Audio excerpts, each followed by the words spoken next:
उसे जन्म से ही गर्भाशय नहीं था। माँ, माँ कहाँ हो तुम? बड़ी भूख लगी है, जल्दी से खाना दे दो। माँ सुनो तो सही। दिव्या बस स्कूल से घर पहुँची ही थी और अपनी माँ से खाना मांग रही थी। बेटा, ये क्या तरीका हुआ खाना मांगने का? पहले हाथ मुंह तो धो लो, पराठे सब्जी बना रखे हैं। दिव्या ने स्कूल बैग बिस्तर पर रखा और मुंह धोने चली गई। दिव्या सरकारी स्कूल में कक्षा 7 में पढ़ती थी। सुबह 9 से 4 स्कूल और फिर रोज आधे रास्ते से ही भूख भूख चिल्लाना। हाथ मुंह धोकर जैसे ही आई, माँ ने खाना परोस दिया। खाना खाते खाते कहने लगी, माँ, आज स्कूल में एक लेडी डॉक्टर आई थी। बहुत ही प्यारी आवाज़ थी उनकी। ऐसा लग रहा था मानो बस उन्हें ही सुनते रहो। Lady doctor? क्यों? आज उन्होंने हमें उम्र में आना और पीरियड्स के बारे में समझाया। दिव्या ने कहा, हाँ, ये तो अच्छी बात है। और वैसे भी तुम्हारा स्कूल लड़कियों का है और सभी के घर में ऐसे मुद्दों पर बात बहुत कम ही होती है। और हाँ दिव्या, अगर तुम्हें कभी कुछ लगा तो पूछ लेना, बेझिझक होकर, शर्माना मत, समझी? अरे माँ, मुझे कहाँ अभी पीरियड शुरू हुए हैं, दिव्या बोली। ऐसी बात नहीं है और तुम अब 7वीं में हो। इस साल या अगले साल तक आ ही जाएगा, माँ ने कहा। दिव्या पढ़ने में बहुत होशियार थी, हमेशा दूसरा या तीसरा स्थान आता था। घर में सभी की लाडली और अकेली भी, समझदार भी उतनी ही और सुलझी हुई भी उतनी। 7 और 8 कक्षा उसने बड़े ही अच्छे मार्क्स से पास कर ली। 9th क्लास में भी वो पहला ही आई। माँ बाप को बड़ी खुशी हुई, पर उसकी माँ को मात्र एक ही चिंता सता रही थी। उसने दिव्या के पापा को सीधे तौर पे तो नहीं, बस इतना कहा कि दिव्या को फैमिली डॉक्टर को एक बार दिखाना है। उसके पापा ने बिना कुछ पूछे कहा, ठीक है, तुम अपॉइंटमेंट ले लो, कब चलना है बता देना। 4-5 दिन बाद वे डॉक्टर के पास गए। उन्होंने डॉक्टर को सारी बातें बताई। डॉक्टर ने कहा कि इसमें चिंता करने वाली कोई बात नहीं है। किसी किसी को पीरियड्स जल्दी आ जाते हैं और किसी को देर से। 16 साल की उम्र तक पीरियड्स आ जाता है। दिव्या ने 10वीं भी पास कर ली, पर उसे पीरियड्स नहीं आए।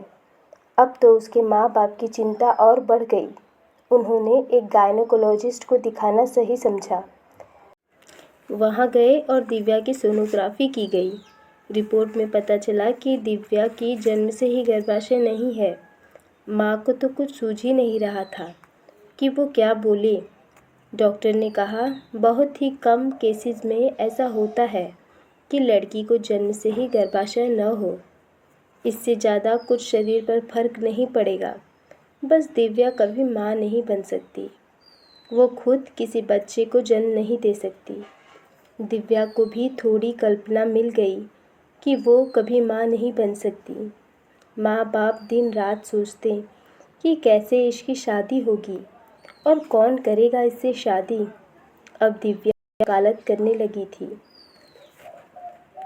वो जहाँ प्रैक्टिस कर रही थी, वहीं उसी के साथ एक लड़का जिसका नाम निखिल था। वो दिव्या को बहुत पसंद करता था, पर उसे दिव्या के मन में उसके लिए क्या है ये जानना भी तो ज़रूरी था। दिव्या दिखने में बहुत ही सुंदर थी। लंबे सीधे बाल, काली काली आँखें, सीधी नाक, गुलाबी होठ। कोई भी उसके प्यार में पड़ जाए। पर कमी एक ही चीज़ की थी कि उसे गर्भाशय नहीं था।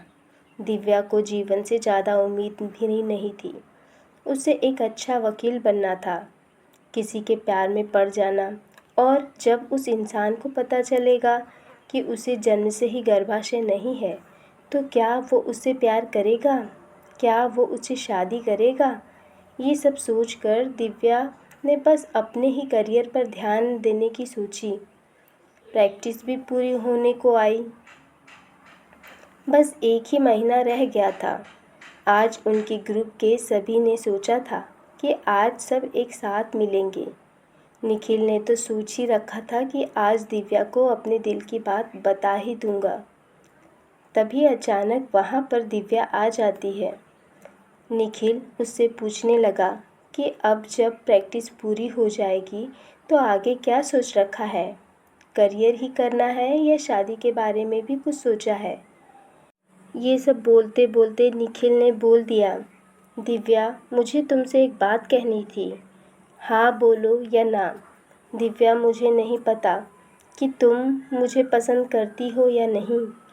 तुम मेरे बारे में क्या सोचती हो, पर मैं तुम्हें पसंद करता हूँ, प्यार करता हूँ तुमसे। आज बहुत हिम्मत जुटाकर तुमसे कहा है मैंने ये सब। निखिल, बुरा मत मानना, लेकिन मैंने कभी इस बारे में सोचा ही नहीं। तुम ही नहीं, कोई और भी होता तो शायद मेरा जवाब यही होता। मैं सिर्फ अपने करियर के बारे में सोच रही हूँ। मेरे मम्मी पापा का मैं ही एक सहारा हूँ। मेरे सपने बहुत ही अलग हैं।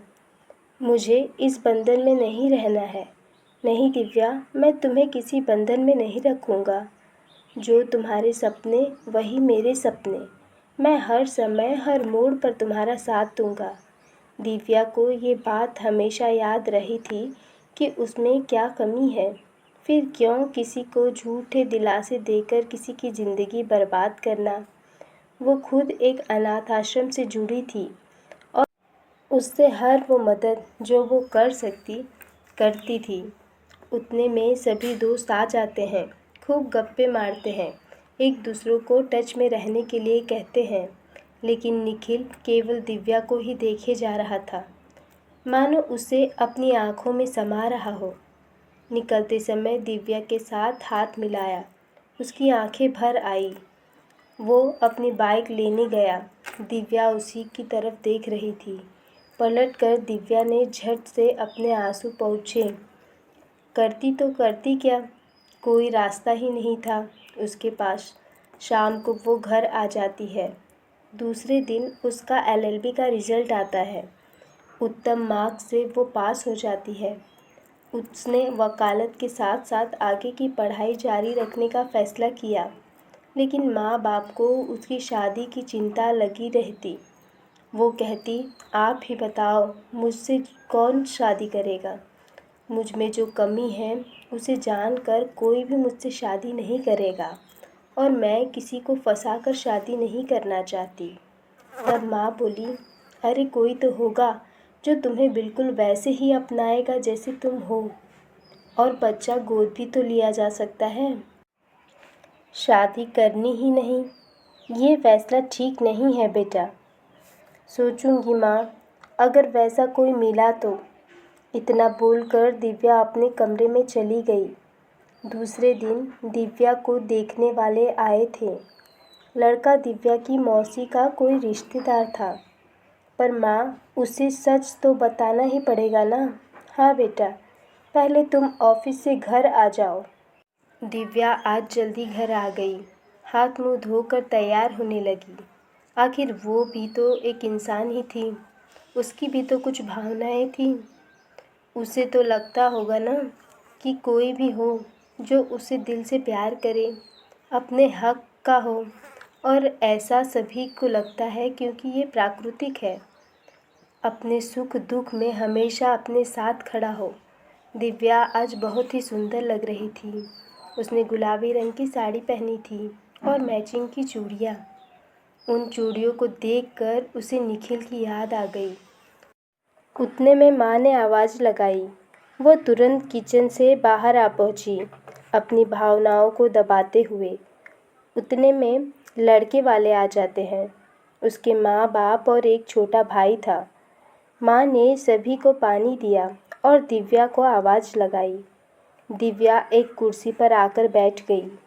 लड़के वालों ने काफ़ी सवाल किए और दिव्या ने बहुत ही अच्छे तरीके से सभी सवालों का जवाब दिया। उन्हें दिव्या पसंद आ गई थी। लड़के के पापा कुछ कहने ही वाले थे कि दिव्या बोली, मुझे आप लोगों से कुछ कहना है। पहले मेरी बात समझ ले, फिर आप निर्णय ले लेना कि हाँ कहना है या ना। लड़के वाले सोच में पड़ गए कि आखिर क्या बात है। दिव्या बोली, मैं एक पढ़ी लिखी लड़की हूँ, नौकरी भी करती हूँ, अच्छा कमाती भी हूँ, घर का काम भी अच्छे से कर लेती हूँ, पर मुझ में एक कमी है। मुझे जन्म से ही गर्भाशय नहीं है। लड़का ये सुनते ही सुन्न रह गया। उसकी माँ बोली, मतलब तुम्हें पीरियड्स नहीं आए अभी तक? हाँ, मुझे पीरियड्स नहीं आए। मैं कभी माँ नहीं बन सकती। अगर इतना सब कुछ जानते हुए भी आप लोगों की हाँ है तो मैं तैयार हूँ इस शादी के लिए। थोड़ी देर के लिए सब शांत हो गए थे। उतने में लड़का उठा और बोला, मैं तैयार हूँ तुमसे शादी करने के लिए। उसकी माँ बोली, तुम्हारा दिमाग तो ठिकाने पर है? तुम्हें पता है तुम क्या बोल रहे हो? ऐसा करके तुम्हें कभी खुद का बच्चा नहीं होगा। हाँ तो क्या हुआ माँ? और जिन्हें शादी करके बच्चा नहीं होता उनका क्या? वो भी तो गोद लेते हैं ना बच्चों को। और यहाँ तो दिव्या ने हमसे छुपाया भी नहीं। उसकी माँ बोली, तेरा दिमाग खराब हो गया है।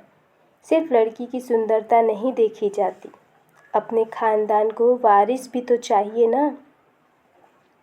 एक तो बच्चा होना चाहिए खुद का। उतने में दिव्या बोली, देखिए आप मेरे ही घर में मेरा अपमान कर रही हैं। आपको शादी नहीं करनी, वहीं बात खत्म। और मैं भी तो पूछ सकती हूँ ना, इसका स्पर्म काउंट कितना है? हे भगवान, कितनी बेशर्म है ये लड़की। ऐसी लड़की से तो राम बचाए। और वो लोग वहाँ से चले गए।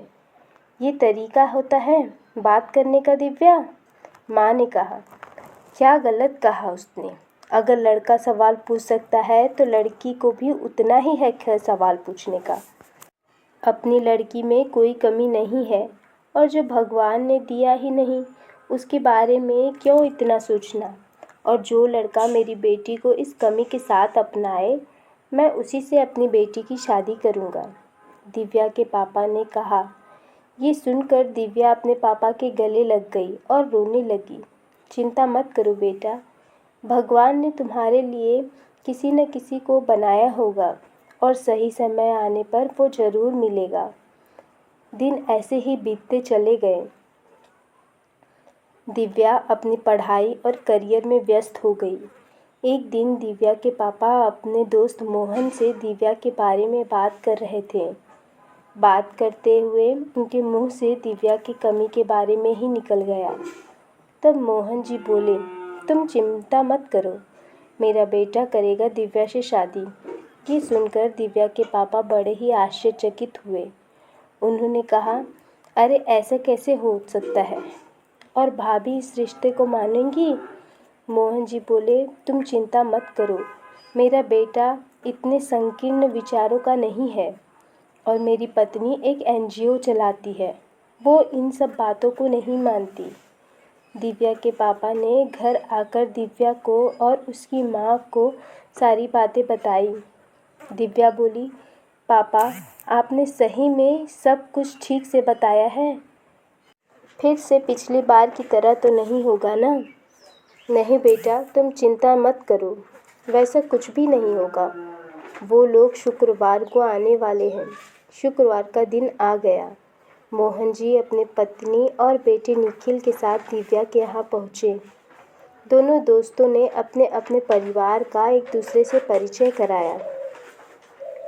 मोहन जी की पत्नी ने लड़की को बाहर बुलाया और दिव्या की माँ ने आवाज़ लगाई। दिव्या सभी के लिए नाश्ता लेकर आई। दिव्या को देखकर निखिल बोला, दिव्या ये तुम्हारा घर है? हाँ निखिल, तुम दोनों एक दूसरे को पहचानते हो? चलो अच्छा है फिर। मोहन जी बोले, हाँ पापा, दिव्या और मैं एक साथ लॉ की प्रैक्टिस करते थे।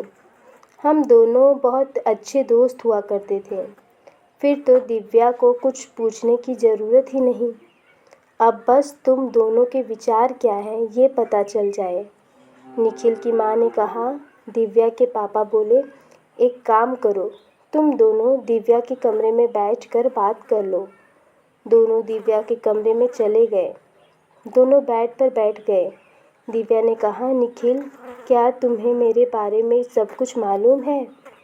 निखिल ने दिव्या का हाथ अपने हाथ में लिया और कहा, दिव्या बस इतनी सी बात के लिए तुमने मुझे ना कहा? एक बार कह के तो देखती। तुम जैसी हो मुझे स्वीकार है। क्योंकि मैं तुमसे सच्चा प्यार करता हूँ। और देखो ना, किस्मत ने भी हमें फिर से मिला दिया। पर क्या तुम्हें ये रिश्ता मंजूर है? तुम मुझे आज भी उतना ही पसंद हो जितना उस वक्त पसंद थी। मम्मी पापा का मान रखने के लिए मैं लड़की देखने आया और देखो सामने तुम थी। अगर मेरी किसी और लड़की से भी शादी हुई होती तब भी मेरा पहला प्यार तुम ही रहती। दिव्या बोली। निखिल, इतना प्यार करते हो मुझे? हाँ। बोलो, जीवन भर साथ दोगी मेरा? बाहर सभी उनके जवाब का इंतज़ार कर रहे थे। हाँ निखिल, मैं तैयार हूँ तुम्हारा साथ देने के लिए। पर तुम्हें ये मालूम है ना कि मैं कभी माँ नहीं बन सकती। ऐसा मत बोलो दिव्या, किसी अनाथ बच्चे को हम गोद भी ले सकते हैं ना। और अगर हमारी शादी हुई होती और पता चलता कि मुझ में कुछ कमी है तब तुम क्या करती? लड़की होने का मतलब ये नहीं कि सभी दोष तुम्हारा ही हो। और मैं ऐसी ऊंची मानसिकता वाला नहीं हूँ, ये तुम्हें भी पता है। Thank you Nikhil. और वो निखिल के गले लग गई। पागल कहीं की। चलो, सब बाहर इंतज़ार कर रहे हैं। दोनों बाहर आए। उनके चेहरे की मुस्कुराहट देखकर सभी समझ गए कि दोनों की हाँ है। दोनों की कुछ ही दिनों में शादी हो गई और दोनों ने एक बहुत ही प्यारी सी बच्ची को गोद ले लिया। निखिल और दिव्या एनजीओ चलाने के साथ साथ नौकरी भी करते हैं। दिव्या आज एक बच्चे की नहीं, एनजीओ के सभी बच्चों की माँ बन गई है। एक बच्चे को जन्म देना ही बस मातृत्व नहीं है, अनाथ बच्चों की माँ बनना, उन्हें अपनी ममता से पालन देना, उन्हें संभालना भी मातृत्व होता है। फ्रेंड्स, आज की ये स्टोरी आपको कैसी लगी वो कमेंट्स बॉक्स में ज़रूर बताइएगा। फ्रेंड्स, स्टोरी अच्छी लगी हो तो वीडियो को लाइक करिए, चैनल को सब्सक्राइब करिए और स्टोरी को ज़्यादा से ज़्यादा शेयर करिए। स्टोरी में यहाँ तक बने रहने के लिए आपका बहुत बहुत धन्यवाद। फिर मिलते हैं एक नई स्टोरी के साथ। तब तक के लिए बाय बाय, टेक केयर।